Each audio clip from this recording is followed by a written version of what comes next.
Say yes to new beginnings. Yes. Say yes to new standards of excellence. Yes. Say yes to engaging reportage with a difference. Yes. Introducing Yes International Magazine.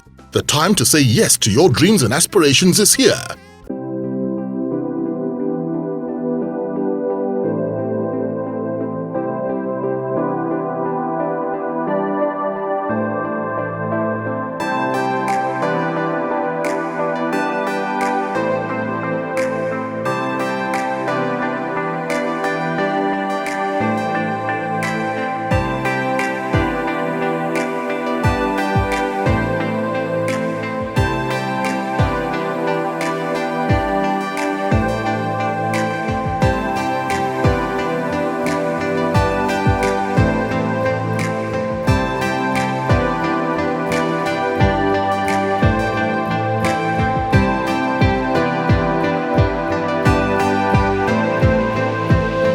Now, of all the characters in the Johnsons, who is your favorite and why?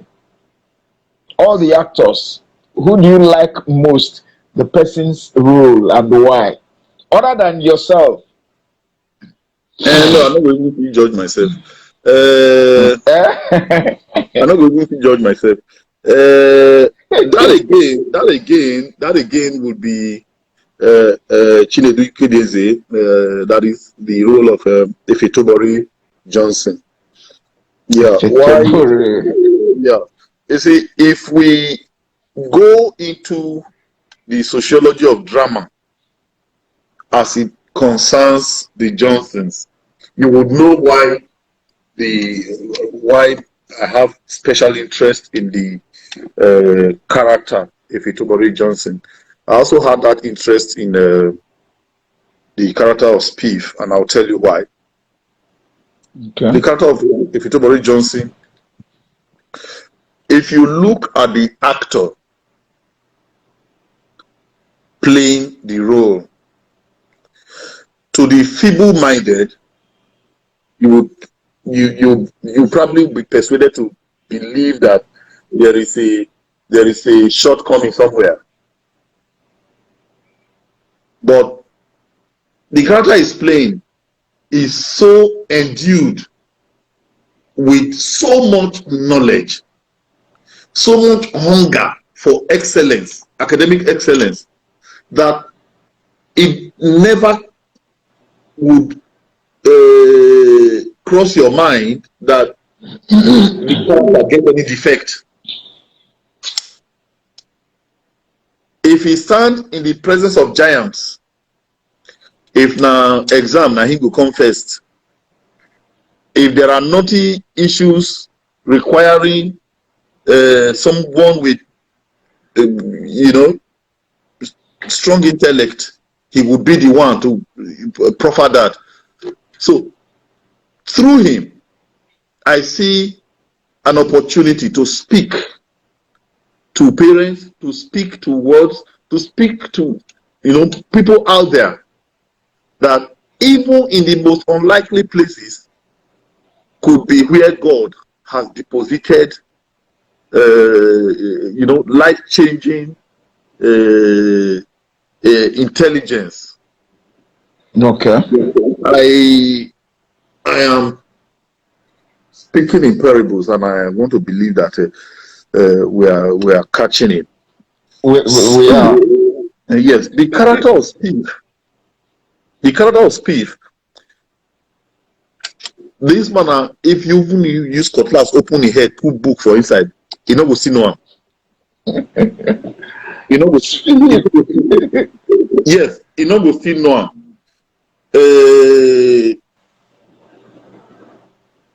Most parents with a child like that would easily give up. We have done everything. There's money for his fees and all that, but he just doesn't want to learn. And anything we want to become, he become. But what we do with the Johnsons is that even when in a family you are blessed with a child with such challenges, you can still make the best out of him. That is why you have seen how Spiff has grown from almost an imbecile to becoming a much sought after photographer. Cameraman, yeah. Yes, because Interesting. everybody last no go fit go school. Yes, we all of us know go fit go school, but that should not truncate your journey in life because you didn't go to school. Yes, you can still become the very best.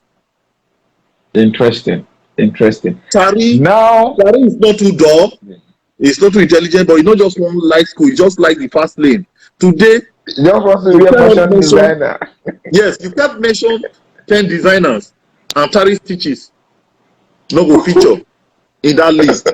So these are messages, strong messages that we are giving to the family, that don't kill yourself because one child no green go the way you want make it go. Encourage them to become something, and it will become something that the entire family will be proud of. Interesting. Now you just said something about family, the Johnson's family and your own family. Can you tell us about your own family briefly? Nothing to us now. We just did. Yeah, so let's meet your own family. I get a wife, I get children. That's so they rich. Yeah, I know your wife is Obehi, if I'm not mistaken. Tell us about the children. I know there are two. What are their names? Obehi. You get the pronunciation? Obehi. No, you pronounce it. Let me see. Obehi. Okay. Now the kids, what are their names? I know there are two. What are their names? There's Obehi again. Okay. Then Onoseta. All right. Your wife, how did you meet her and how did you fall in love? Just summarize your love story and what attracted you. I think I've met her once the day both of you came to my brother's place. So tell us, let's hear the love story a little. You will leave that side. Leave that side. Why? No, leave that side. You have a beautiful wife. You have a beautiful family. You didn't add very. Just tell us briefly about how you met. No, we met and I beg me marry me. She agree. She marry me. She come born. They born my children. They grow. They manage me. You know, she's a wonderful woman. Never you agree marry Momu like me. Okay. So what would you say has kept your marriage going? Considering the fact that you get to interact with women nearly every time, or what would you say has sustained your marriage thus far? Yeah, I think that would be my wife's maturity. I think she must have told herself from the word go that this is what this man does as job. This is his works, and sometimes meeting, being in company of women,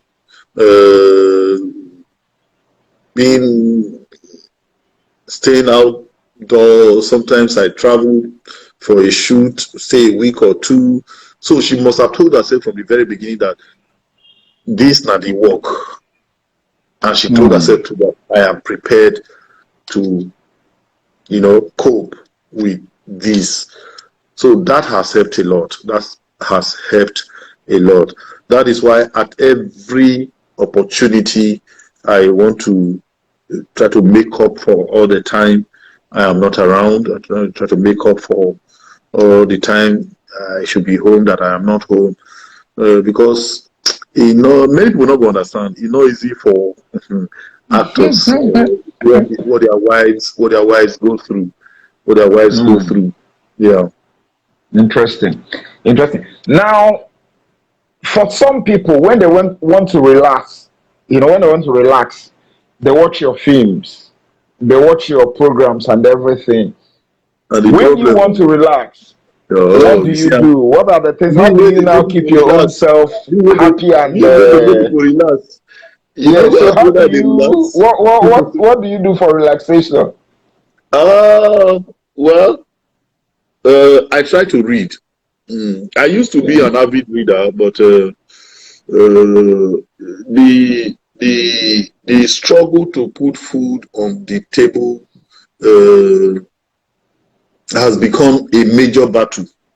Hmm. Yes, has become a very intense war, unlike what it used to be. So that has also taken a toll on how often I have time to read, how much I can read, and all that. But I still manage to. I love to read. Okay. Now, of all the books you have read, which one has made the greatest impact? Okay, I think I've been fortunate to read a good number of books, but and I don't know why. One book dealt with me, Long Walk to Freedom, By Nelson Nelson Mandela. Mandela. Interesting. Yeah, I discovered, and it happened more than 5 times until I finished that volume. I'll just be reading through, and I'll notice that water, I notice water dropping on the From your pages, eyes. on the Hmm. book, of the book. I just realized, oh, this man has been crying. you know, I think it's a book that everybody should read. Hmm. A man's capacity to forgive, Endure to and endure. endure, to forgive. I'm not sure say that man was a human being.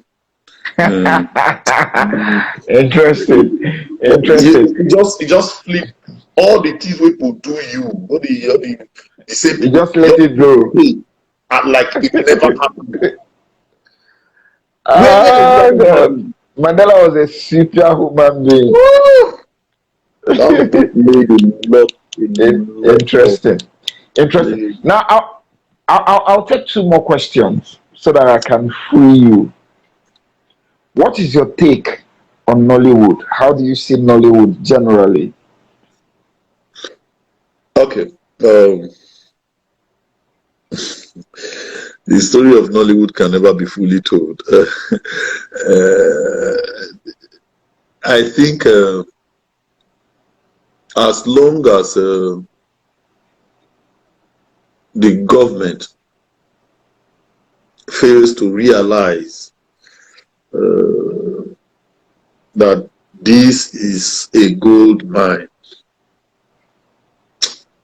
we are not going to be able to fully attain our potentials. I think Hmm. government is still pretending to say, yeah, it's a private sector driven industry and all that.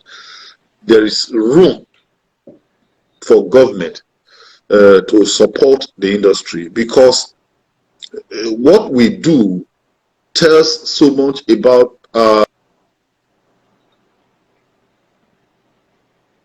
in Berlin some years back. Ooh. I had a bead in my hand. By the way, I'm a prince. I don't flaunt that. I had a bead. I like that. I had a bead in my left wrist, and I walked into. I saw a coffee shop, but what attracted me was the fact that I saw a lot of fella, pictures on the wall and all that. So I said, oh, this must it's either there's a Nigerian connection here, an African connection. Let me go in there. But when I got in there, it was a white man that was operating the coffee shop. So I said, oh, how come you have this? He said, no, he loves fella so much. He loves Afrobeat. He loves Africa. That you can see that I am Igwe. So I told him, no, I'm not. I'm not Igwe. Why did he think that? A lot of our movies, yeah, once you see Igwe with beads and all, so they believe that almost once you wear a bead, you are Igwe. You are an Igwe. That's something. Yes, that's something. What I'm trying to bring out from there is the fact that there's a whole lot of our national image that we ventilate through our movies. And if we are not giving the right support, people just run riot with some, brainwave ideas, and they go out with the wrong thing. For instance, when you see how policemen are dressed in our movies, ragtag, shabbily dressed, you begin to wonder, is this what we can show the world about? In America, bad police, they now you go to help us the reviews for before we did say American police now assistant God. They know they do bad, when they keep up, they do bad, they do no. That is what the American people want the world to believe about them. Why is that? Here we lack institutional support. If I walk up to a police station now, for instance, say I won't shoot, I beg, obey them, assist me. If you are lucky, you will find the ones who they say, okay, how much you go pay.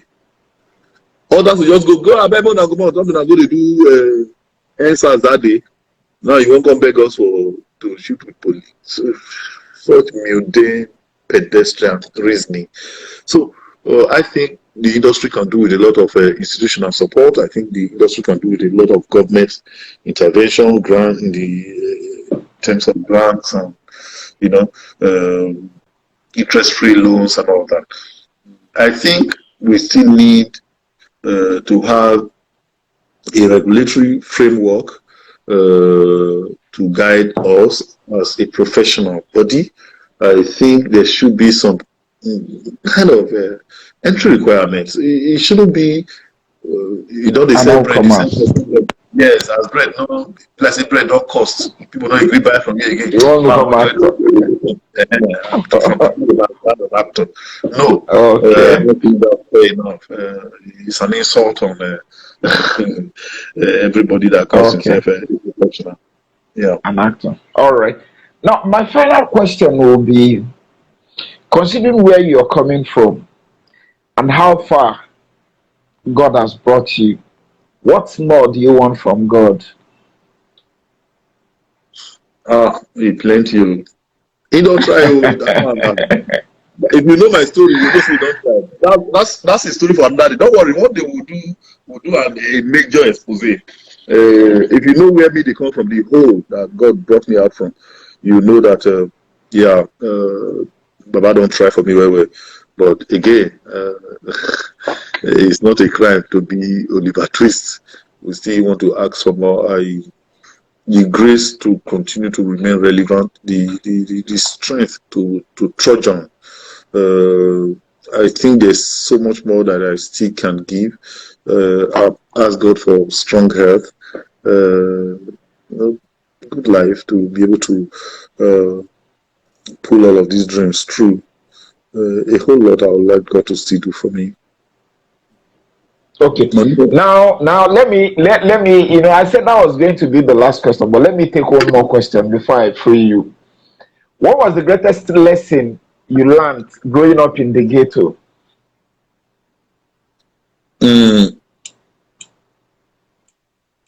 My grandmother, God bless her soul, taught me very early that